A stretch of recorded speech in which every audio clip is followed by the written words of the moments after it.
Bonjour, vous vous présentez, vous êtes une association de parler des producteurs de vanille du côté de Madagascar. Expliquez-nous pour que le citoyen comprenne bien la vanille naturelle que nous mettons dans nos produits que nous consommons tous les jours, pour que les consommateurs comprennent bien qu'on peut passer par des produits naturels, de la vanille naturelle, au lieu de passer par de la vanille chimique. Donnez-nous quelques explications sur votre démarche auprès des producteurs de Madagascar.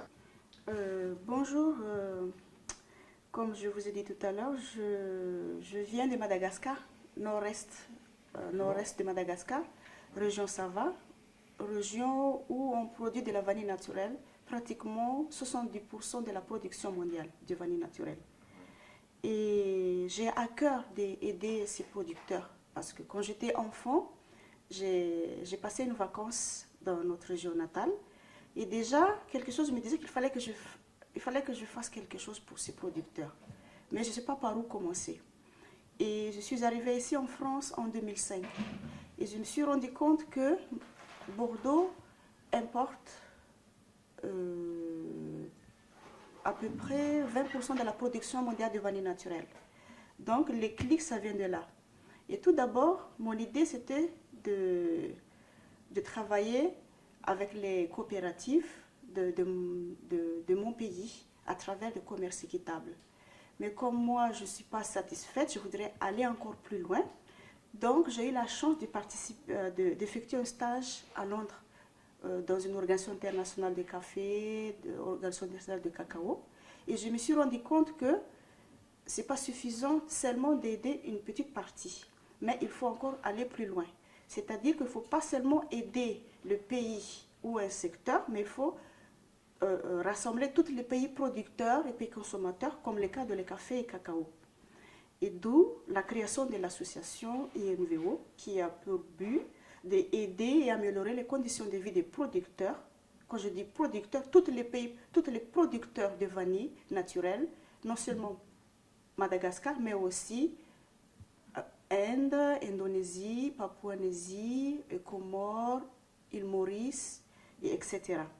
Et aussi renforcer aussi le secteur mondial de vanille naturelle, de développement durable dans le cadre d'une économie de marché bénéfique pour tous ces secteurs. Et notre mission pour le moment, parce que c'est une association toute jeune, est de créer ou de participer des événements, des événements comme les conférences ou les tables rondes. Et à cette occasion, le 7 mai 2015, nous organisons une table ronde en collaboration avec l'ISF et aussi les étudiants agronomes, qui se déroulera dans l'enceinte de l'université agronome. En même temps aussi, nous souhaitons aussi sensibiliser tous les consommateurs sur l'utilisation de la vanille naturelle, parce que statistiquement, sur 100 produits nommés vanille naturelle, seulement 4 qui utilisent la vanille naturelle. Alors, il faut dire aux consommateurs que s'il n'y a pas marqué vanille naturelle, c'est de la vanille reconstituée chimiquement, qui met un goût de vanille, mais qui n'est pas de la vanille naturelle. Oui, parce qu'actuellement, en fait, la tendance de consommation change. Oui.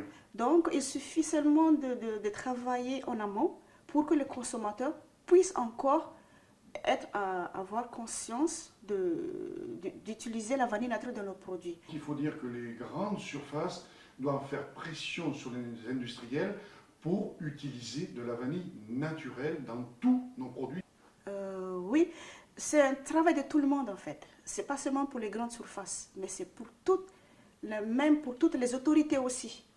Parce que pour le moment, il n'y a pas une loi régissant de mettre la produit naturel sur le produit. Enfin, du moins, les consommateurs oui. peuvent faire changer la donne Oui. de cette situation. Eux seuls ont le pouvoir entre les mains Oui. de ne plus acheter de produits où il n'y a pas marqué vanille Oui. naturelle, de ne plus acheter ces produits pour que les grandes surfaces fassent pression sur l'industriel pour qu'ils passent à des produits naturels, vanille naturelle, et que ça soit à l'échelle de l'Union européenne, pourquoi pas, Oui. pour que dans toute l'Union européenne, on n'utilise que de la vanille naturelle dans nos produits de consommation. Donc, votre message, alors on va regarder une petite vidéo qui parle justement de cela. Regardez. Alors, De nos jours, Sur une île mystérieuse, un producteur de vanille naturelle trime et peut à peine nourrir sa famille. Sa production est bridée à cause de la consommation de vanille de synthèse. Heureusement, un héros s'est élevé contre la vanille de synthèse pour défendre les producteurs. Mais seul, son combat risque d'être éprouvant. Nous sommes tous concernés. La vanille est présente dans notre quotidien. Vous pouvez le soutenir. Envoyez vos dons.